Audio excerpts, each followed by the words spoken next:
La maternité, être mère d'un petit ange. Il valait mieux vivre en couple et même bien souvent être marié. Gare à celle qui a fauté. Morissette a trouvé dans son arbre généalogique une histoire qui montre bien les difficultés pour certaines femmes à garder un enfant, même quand l'amour maternel était fort. Voici Ange de Morissette Le Saint.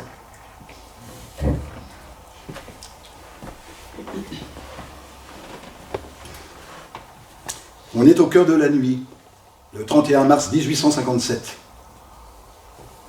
Est-ce le poids d'une faute, la peur du regard qui condamne, ou simplement la misère qui alourdit ses pas?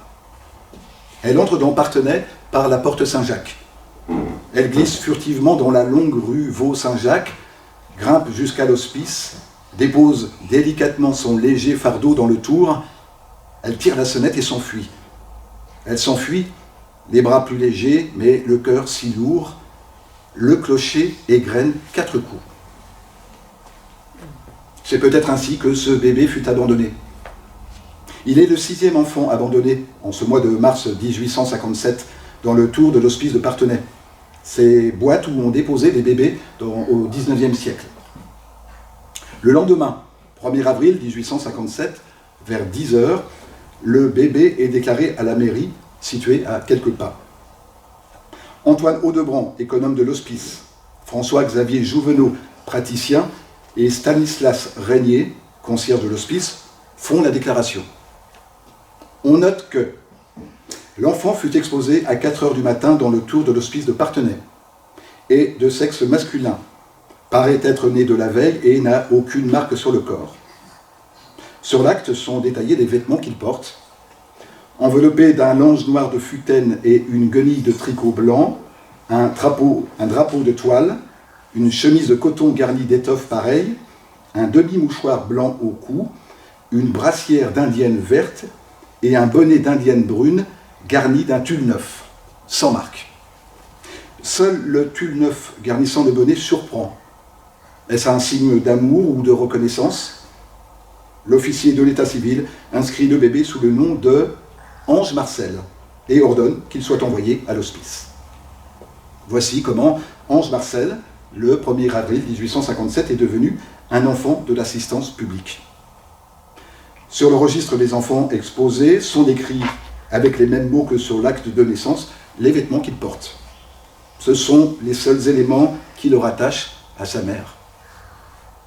Puis on y apprend que, 2 ans plus tard, le 30 mars 1859, il est confié à Marie-Anne Grosset, femme Gélin, nourrice du Beugnon, commune de Mazières. Ange a 2 ans, il va découvrir un nouvel univers, une famille qui l'accueille. C'est dans cette famille qu'il va vivre avec les 6 enfants du couple. Plus de 2 ans que le souvenir de cet abandon hante Joséphine Bou, la mère. Elle a su convaincre Alexis, le jeune homme qu'il a épousé le 24 mai 1859 à Viennet.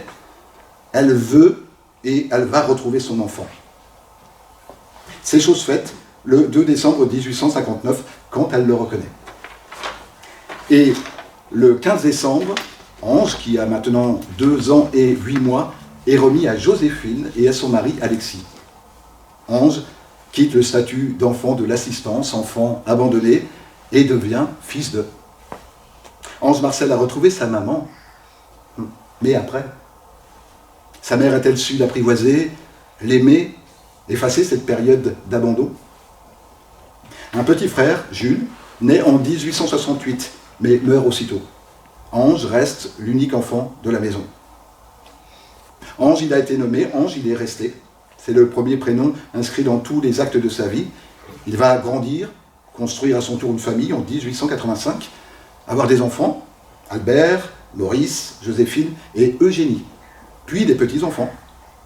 Des années plus tard, il accueille chez lui sa mère, Joséphine, devenue veuve. Ange, j'aime l'imaginer chez lui, rue du Cerf à Parthenay, jetant un œil bienveillant sur ses enfants, sa femme, sa mère, Joséphine. Joséphine Bou, la mère d'Ange, et le père de Alexandre Lebou, mon arrière-grand-père, étaient frères et sœurs. Ange était donc le cousin germain de mon arrière-grand-père, Et voici ma dernière et jolie surprise, un des petits fils d'ange vient de m'appeler.